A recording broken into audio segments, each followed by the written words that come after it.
Hello everyone, welcome to our channel trading chart patterns नाम analyzing this stock. जो आप देख रहे हो कि आईसीआईसीआई बैंक आपकी स्क्रीन पे लगा हुआ है। मैं इसके चार्ट को रीसेट कर देता हूँ।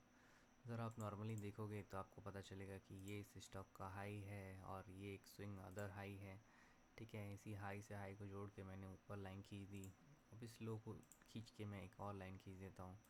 तो आपको समझ में आ जाएगा ऑलमोस्ट कि स्टॉक के पास में जो सपोर्ट लेवल है वो इस तरीके का कुछ है जो मे बी काम कर रहा है अभी तक। सो सपोजिंगली अगर आप देखोगे तो ये स्टॉक एक चैनल में चल रहा है। आप ऐसा बोल सकते हो कि इसके लोअर साइड में लेवल अराउंड 1100 के आसपास के हैं। तो अगर आपने 1288 के आसपास या 1300 के आसपास बाइंग कर लिए है तो it is actually a very tough decision which you have made in your life. इसके ऊपर हम लोग आगे भी बात करेंगे कि ऐसा क्यों है। तो चलिए देखते हैं कि स्टॉक के ग्राफ में आपको क्या दिखाई देता है। सबसे पहले आप लोग एक काम करो, आप लोग मंथली चार्ट में आ जाओ। मंथली चार्ट में आपको क्या दिखाई देता है कि स्टॉक बहुत ही ज़्यादा एक कंसोलिडेशन पीरियड के बाद में एक अपसाइड की मूव के लिए रेडी हुआ। ठीक है, ये अपसाइड की मूव पूरी इसने खो दी। ठीक है, पूरी मूव खोने के बाद में फिर अगेन एक अपसाइड मूव हुआ और ये अपसाइड मूव अभी तक कंटिन्यू है। लेकिन एक इम्पॉर्टेंट पॉइंट अगर आप देखोगे, जब भी कोई स्टॉक हिकेनासी कैंडल में रिवर्स होता है तो वो कुछ इस तरीके से होता है, ऊपर गया होता है, फिर फ्लैट होता है, उसके बाद में नीचे आके नीचे रिवर्स होने लगता है। ठीक है, जो मैं आपको यहाँ दिखाना चाहूँगा, देखो अराउंड हिकेनासी कैंडल देख रहे हो आप, ये इस तरीके का कुछ इन साइड बना के फिर रिवर्स होता है। यहाँ देखो, इन साइड बनने के बाद रिवर्स होता है, इन साइड बनने के बाद, इन डिसीजन बनने के बाद फिर रिवर्स होता है। यहाँ पे तो नहीं बना बट ये एक्चुअली में इसके अंदर बहुत दिनों तक इनसाइड रहा था। ठीक है, और फिर रिवर्स हुआ। तो ये इनसाइड रिवर्सल जो होता है ये बहुत ही प्यारा एक तरीके का रिवर्सल है। बट अभी हिकेनाशी कैंडल में ये स्टॉक ऊपर साइड जाके इनसाइड हो चुका है, जो कि इस स्टॉक के लिए बहुत ही ख़राब न्यूज़ है। क्यों? क्योंकि देखो, जब ये ऊपर जाके इनसाइड होता है तो एक फॉल दे देता है, ऊपर जाके इनसाइड अगेन एक फॉल। यहाँ पे भी इनसाइड था, फॉल नहीं आया क्योंकि ये ऊपर नहीं था। यहाँ पे इनसाइड हुआ, एक फॉल। यहाँ ऑलमोस्ट इनसाइड हुआ, ऑलमोस्ट क्योंकि इनसाइड नहीं है यहाँ पे, इग्नोर कर दो। यहाँ इनसाइड हुआ, एक फॉल दे दिया। यहाँ ऑलमोस्ट इनसाइड हुआ, एक फॉल दे दिया। यहाँ इनसाइड हुआ, अप साइड चला गया। जो यहाँ पे भी एक इनसाइड है, फॉल हुआ बट थोड़ा मोड़ा ही हुआ। सो ये स्टॉक क्योंकि अब यहाँ ऊपर आके इनसाइड हो चुका है तो इसमें एक फॉल हम एक्सपेक्ट कर रहे हैं। बट ये एक्सपेक्टेशन क्या होनी चाहिए, कितनी होनी चाहिए, इसको हम लोग आगे समझते हैं। एक बार अगर आप नोटिस करोगे तो मैं यहाँ हिकेनाशी कैंडल ऐसे नॉर्मली लगा देता हूँ, इसका हाई, इसका low, X Y Z whatever it is. अब मैं आपको नॉर्मल कैंडल स्टिक पे लेके चलता हूँ। ठीक है, तो नॉर्मल कैंडल स्टिक में आप देख रहे हो कि ये स्टॉक इस कैंडल के अंदर, मंथली कैंडल के अंदर इनसाइड है, विच मीन्स 1200 का इसके पास सपोर्ट है और 1360 या 63 के आसपास का इसके पास में एक रेजिस्टेंस अभी भी बना हुआ है। नेक्स्ट वीकली कैंडल पे आ जाते हैं। अगर वीकली कैंडल देखो तो आपको क्या दिखता है कि एक बहुत ही अपसाइड थ्रस्ट के बाद में भी स्टॉक ऊपर नहीं जा पाया और कंसोलिडेट होके अगेन ऊपर आ गया। ठीक है, अब यहाँ पे आप एक वॉल्यूम नोटिस करो। ठीक है, वॉल्यूम क्या बोलते हैं? वॉल्यूम बोलते हैं कि जो ये अपसाइड मूवमेंट आया था इसमें इतना वॉल्यूम नहीं था जो प्रीवियस जो बायर्स है ना उसकी वॉल्यूम को बीट कर पाए। ठीक है, तो सी कोविड में हाई वॉल्यूम हुआ, हाई सेल ऑफ हुआ, अगेन बायर आ गए, एंट्री लेके ऊपर ले गए। अभी तक स्टॉक ऊपर जा रहा है, ऊपर जा रहा है, ऊपर जा रहा है, वेल एंड गुड। लेकिन इस बार जो फॉल हुआ है, ये फॉल एक वॉल्यूम के साथ हुआ है। जैसे कि यहाँ पे हुआ था बट क्योंकि इसके नीचे नहीं गया, यहाँ पे भी हुआ है। तो इसके नीचे मतलब लास्ट वीक के लो के नीचे अगर स्टॉक नीचे जाने लगता है तो स्टॉक में बहुत भारी गिरावट आने की आशंका लग रही है, जो कि में भी हो सकता है। क्यों? क्योंकि देखो कल क्या हुआ था, जो लास्ट मोमेंट है उसमें एक इतना बड़ा कैंडल आ गया। वॉल्यूम देखिए आप, देख रहे हो? क्या आपको ये वॉल्यूम दिख रहा है? ये जो भी वॉल्यूम जनरेट हुआ है 28 मिलियन एंड 22 मिलियन, ये लास्ट के दो कैंडल में जनरेट हुआ है। विच मीन्स व्हाट, कि ये वॉल्यूम हमारे लिए इम्पॉर्टेंट हो जाता है और ये प्राइस भी हमारे लिए इम्पॉर्टेंट हो जाता है। सो ये फैक्टर आपको शायद किसी ने नहीं दिखाया होगा पर मैं आपको दिखाना चाहूँगा। ये फैक्टर आप देख समझ लो। क्यों? क्योंकि जब भी स्टॉक इस लेवल के नीचे जाएगा, विच मीन्स अराउंड 1272-70 के नीचे अगर स्टॉक में एक वॉल्यूम बेस्ड सेलिंग आती है, कोई भी 5 मिनट की कैंडल अगर यहाँ पे नीचे जाके क्लोज होती है, फिर उसके बाद में नया कैंडल फ्लो होके नीचे साइड में ही क्लोज होता है, बट इसकी क्लोजिंग नीचे साइड होनी चाहिए, ना कि ऐसे नीचे गया और फिर वापस ऊपर आके क्लोज हो गया। नहीं, जो कैंडल है ना उसकी क्लोजिंग कुछ इस तरीके की होनी चाहिए। ये जो देख रहे हो ना, ये बड़ी वाली कैंडल, इस तरीके की क्लोजिंग अगर स्टॉक ने नीचे दे दी तो फिर ये स्टॉक ऐसे फॉल होते हुए नीचे चला जाएगा। ठीक है, ये आपको समझ में आ गया होगा इस सपोर्ट के हिसाब से। नेक्स्ट, अब आप देखो आवरली चार्ट में स्टॉक क्या हुआ, ओवरसोल्ड होके एक रिट्रेसमेंट दिया है इसने अपसाइड। ठीक है, तो अब मैं आपको ये वॉल्यूम थोड़ा सा नीचे गिरा देता हूँ, ठीक है, और बंद कर देता हूँ। आप देखिए स्टॉक क्या कर रहा था, एक अपसाइड थ्रस्ट कंसोलिडेशन, जिसमें क्या हुआ कि लोगों को माल थमा दिया गया कि आप लोग इसको ख़रीद के रखो, और फिर एक फॉल। ठीक है, अब मे भी अगर पॉसिबल जो अपसाइड रिवर्सल आएगा अराउंड 1320 के आसपास, ठीक है, अगर आता है तो बाई चांस कल गैप अप ओपन है 1320 के आसपास ओपन होता है, if you see any sort of fall starting in the first 15 to 30 minutes, ठीक है, फर्स्ट 15 to 30 मिनट्स में अगर आपको एक रेड कैंडल मिलता है, उसके लो के नीचे सेल डालो, इसके हाई का लॉस डालो, और आप दिन भर बैठे रहो, स्टॉक आपको दिन भर एक फॉल दिखाता रहेगा। ये हो गया इसका इंट्राडे। अब मैं आपको दो पॉसिबल चीज़ें और बताना चाहूँगा।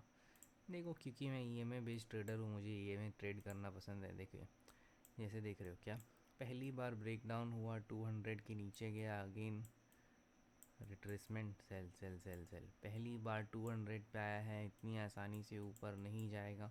May be gap up open हो गया तो अलग बात है, फिर नीचे आए थोड़ा मोड़ा ऊपर नीचे ऐसे डांस करे फिर गिर जाए, तो उस दिन आपको कुछ मिलेगा नहीं। बट अभी अगर आप करेंटली देखोगे तो 200 के आसपास आया हुआ है, इसके नीचे जब भी आएगा तो फॉल क्रिएट करेगा, जैसे ही नीचे जाएगा फॉल क्रिएट करेगा और दिन भर गिरेगा, दिन भर गिरेगा। क्यों?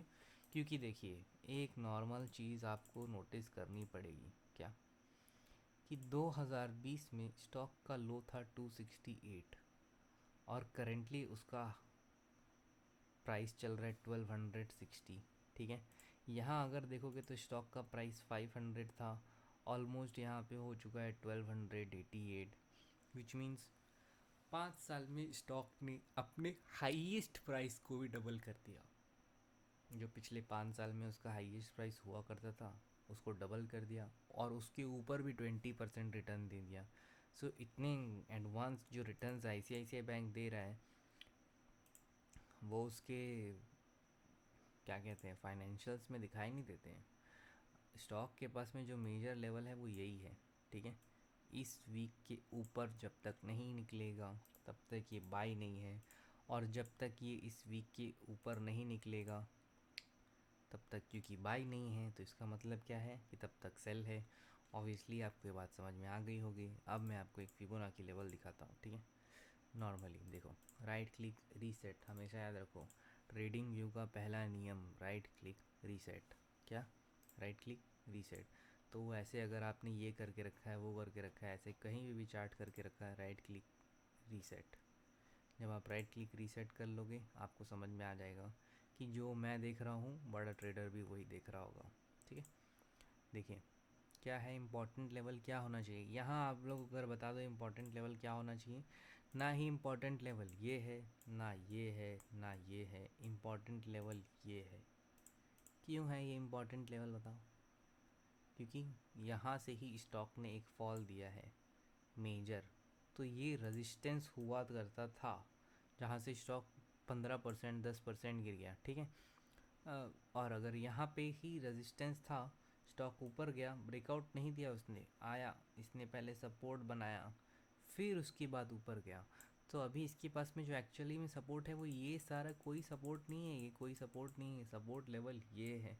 क्यों? क्योंकि जो एक्चुअली में पहले रेजिस्टेंस हुआ करता था वो सपोर्ट बनता है, ना कि एरा गैरा नत्थु कैरा। ठीक है, तो आई होप आपको समझ में आ गया होगा। तो 1160 के आसपास में इस स्टॉक में क्या है, सपोर्ट। ठीक है, अब रेजिस्टेंस कहाँ है? ठीक है, वो रेजिस्टेंस खोजते हैं, राइट क्लिक रीसेट। ठीक है, देखो क्या हुआ, स्टॉक यहाँ से गया, यहाँ से गया, यहाँ तक गया, ओके। और फिर यहाँ से सेलर आया और उसने यहाँ तक लाके क्लोजिंग करवा दिया। नेक्स्ट डे अगेन यहाँ से ऊपर गया और फिर सेलर यहाँ पे ले जाके गिरा रहा है, ठीक है। यहाँ क्यों गिरा रहा है, क्वेश्चन ये है, क्योंकि पहले यहाँ तक गिर चुका था ना। सो अगर अगर सपोज़ करो, मैं यहाँ रिमूव करके बताऊँगा, अगर सपोज़ करो यहाँ यहाँ से सेलर पहली बार आया और उसने यहाँ तक गिराया, मतलब क्या कि सेलिंग कौन से जोन में हुई, इस जोन में हुई ना, तो ये पूरा हमारा क्या हो गया, रेजिस्टेंस जोन बन गया। रेजिस्टेंस जोन कैसे बनता है, जब भी कोई बड़ा विक आपको देखने मिले तब रेजिस्टेंस जोन बनाते हैं। तो इस तरीके से हमने एक रेजिस्टेंस जोन बना लिया, ओके। अब ये रेजिस्टेंस जोन बना के हम लोग क्या करेंगे बताओ। नेक्स्ट जो पुराना रेजिस्टेंस था जिसको ब्रेक करके ब्रेकआउट हुआ, उस पर हम लोग जाके एक सपोर्ट लेवल बना देंगे। तो स्टॉक के पास में ये रेजिस्टेंस है, नीचे 1160 एक सपोर्ट है, ठीक है। अब आप इसमें चाहे ट्रेंड लाइन डालो नहीं डालो, कुछ भी करो, जहाँ से पकड़ के डालो, कहीं से भी कुछ भी डाल दो, सब कचड़ा है, ठीक है। क्यों क्यों कचड़ा है, क्योंकि ये सब हो चुका। All of this has been history history history. तो स्टॉक के पास में सपोर्ट जो अगर निकल के आएगा तो वो क्या निकल के आएगा, अराउंड 1100, सॉरी 1257 के आसपास का सपोर्ट निकल के आएगा, ठीक है।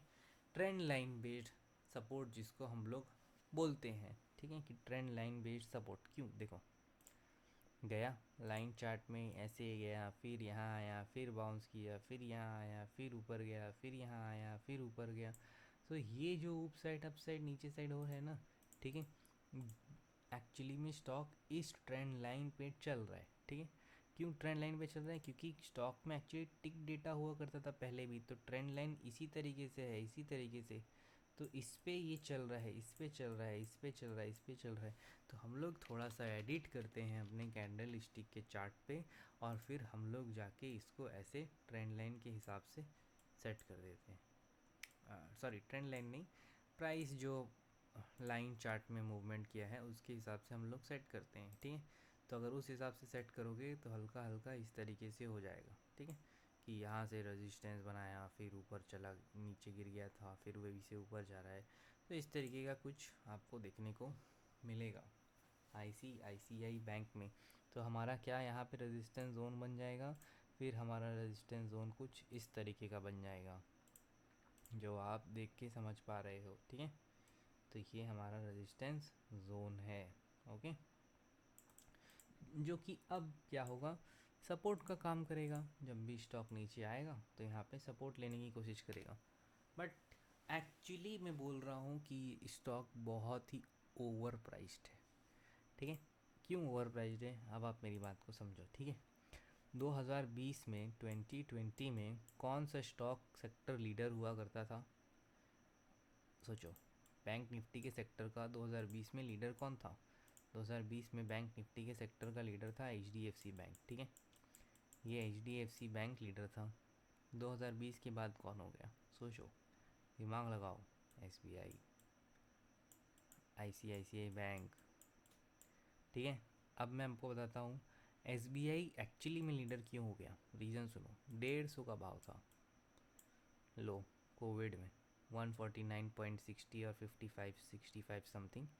वहाँ से स्टॉक कहाँ चला गया, ऑलमोस्ट 1000 रुपये। कितना रिटर्न जनरेट किया, 7 टाइम्स। और जो हमारा ICICI बैंक था वो कहाँ था, 245। वहाँ से कितनी टाइम रिटर्न जनरेट किया उसने, ऑलमोस्ट 5 टाइम्स। सो SBI लीडर हुआ ना, क्योंकि 7 टाइम्स ऊपर हो गया ऑलमोस्ट। तो SBI क्योंकि मार्केट लीडर हो गया, तो HDFC बैंक के साथ में क्या हुआ, और कोटक बैंक के साथ में क्या हुआ। कोटक बैंक अपने 2020 के हाई को ब्रेक नहीं कर पा रहा ढंग से, ठीक है। 2021-22 के हाई को ब्रेक नहीं कर पा रहा है ढंग से। HDFC bank almost consolidation period में है। ICICI बैंक ऊपर जाए जा रहे हैं, और SBI तो आपने मोदी जी की वजह से बहुत ही हाई लेवल की अपसाइड स्विंग्स को दिखा रहा है। बट अच्छा है, मार्केट के लिए कोई अच्छा स्टॉक होना चाहिए PSU जो इतने हाई वैल्यूशंस भी दिखाए। बट स्टिल उसका पी आपको पता है क्या है, SBI का पी इज़ जस्ट अराउंड 30, और ICICI बैंक का पी क्या है ये आप लोग खुद चेक करना। तो मैं अगर आपको यहाँ एक नॉर्मल डिटेल बताता हूँ कि आईसीआईसीआई बैंक में बाइंग क्यों आया, क्योंकि सबको ये पता था कि HDFC is the market leader. जब भी कोई बड़ा गिरावट होता है तो उसके बाद में सेक्टर रोटेशन होता है जो लीडर चेंज कर देता है। तो क्योंकि लीडर चेंज हुआ तो एचडीएफसी बैंक ऊपर गया नहीं, इसलिए एसबीआई के साथ में एक प्राइवेट बैंक जो ऊपर जाने वाला था वो चला गया आईसीआईसीआई बैंक। सो अभी जो गिरावट होगी उसमें आईसीआईसीआई बैंक नीचे जाएगा, और मे भी ऐसा हो सकता है कि एक्सिस बैंक में एक भारी अपस्विंग देखने को हम लोगों को मिले। सो ये हुआ एक नॉर्मल डिस्कशन। अब वापस से आ जाइए चार्ट पे। तो चार्ट पे आपको पता है क्या, 1256 is actually some sort of support for ICICI bank, but it is also not a good, very very good kind of a support. छोटा मोटा 1240 वाले के आसपास हो जाता है। और अगर अगर आप ये देखो कि कोई स्टॉक अगर इस तरीके से ब्रेक डाउन दे के नीचे आ जाए, ठीक है, एक मैं इसको लाल लाल कर देता हूँ, लाल लाल दिखने के लिए बहुत दिन आंखें तरसती है। इस तरीके से ब्रेक डाउन दे के नीचे आ जाए 1230 से, तो 1150, 56, 55 जो भी रेट है, यहाँ तक ये स्टॉक आपको दिखाई देगा। इसमें बाई का पोजीशन आप एकदम मत बनाओ। आप जब भी इसके अपसाइड स्विंग को देखो, यहाँ कहीं आसपास मिले अगर आपको, जो कि एक सपोर्ट हुआ करता था, तो यहाँ कहीं आसपास आप इसमें सेल करने की सोचो। ठीक है, क्यों सेल करने की सोचो, देखो क्योंकि स्टॉक यहाँ से गिर के यहाँ तक आया है ना, राइट। सो ऑलमोस्ट 0.5 या 0.6, 11, 1320 से 1311 के बीच में, तो स्टॉक यहीं कहीं एक छोटा सा रेजिस्टेंस बनाएगा पुल बैक में, और फिर यहीं से फॉल होना चालू हो जाएगा। ठीक है, और अगर आप यहाँ पे ईएमए देखोगे तो ईएमए कम्स अराउंड 1311 इन 15 मिनट टाइम फ्रेम। 30 मिनट में देखोगे तब भी यहाँ पे 1150 के आसपास ईएमए है, 200 ईएमए। तो स्टॉक ने क्योंकि इतने जल्दी इसको ब्रेक किया है, यहाँ जाएगा, रेजिस्टेंस बनाएगा, फिर फॉल होगा। पहले फॉल होगा, उसके बाद में रुक के फिर ऊपर जाएगा। तो 1312 to 1330 is actually a major resistance for ICICI bank as well. अब आप इसके वीकली टाइम फ्रेम को देखिए, क्योंकि ये ओवर स्ट्रेच हो चुका है तो हम लोग इसको मंथली में भी देखना पसंद करेंगे। मंथली में कोई भी स्टॉक जिसमें बहुत अच्छा इन्वेस्टमेंट हो सकता है, और अगर वो निफ्टी का स्टॉक हो, अप ट्रेंड में हो, तो उसमें इन्वेस्टमेंट का रेट आता है अराउंड 1115। बट क्योंकि ये ओवर एक्सटेंड हो चुका है, इसीलिए हम लोग 1150 में भी इन्वेस्टमेंट, या 1115 में भी इन्वेस्टमेंट करने का नहीं सोचेंगे। हम सोचेंगे कि स्टॉक अराउंड मंथली एवरेज में, जो भी मंथली मूविंग एवरेज होता है उसमें 50 के आसपास एक बार हमें मिल जाए, तो हम वहाँ पे आईसीआईसीआई बैंक में इन्वेस्टमेंट करने का सोचेंगे। और करेंटली आप यहाँ पे भी देख लो, क्योंकि ये इस कैंडल के अंदर में इनसाइड है, तो हम लोग क्या दिखने की कोशिश करते हैं। नॉर्मली मैं आपको बता देता हूँ, ये मैं आपको सिखा नहीं पाऊँगा क्योंकि ये तो बिग पेड कोर्स का फ़ी है।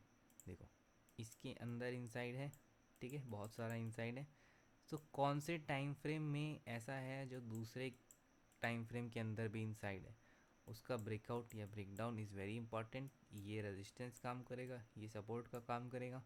तो अब देखो वीकली में, ठीक है, वीकली में किसी कैंडल के अंदर आपको इनसाइड दिखता है आईसीआईसीआई बैंक, तो आपको समझ में आ जाएगा कि इसके अंदर दिखता है। ठीक है, सो ये एक छोटा सा सपोर्ट का काम ज़रूर करेगा, 1, 2, 4, 5। तो स्टॉक इंट्राडे में यहाँ आएगा ना एक बार, तो एक बार रिवर्स करने की कोशिश करेगा 5-10 रुपये, तो वहाँ पे फंसने का नहीं। ठीक है, तो ये मैंने आपको एक छोटा सा ट्रिक बता दिया। सो आई होप आपने मज़ा लिया होगा आईसीआईसीआई बैंक का। Thank you for watching.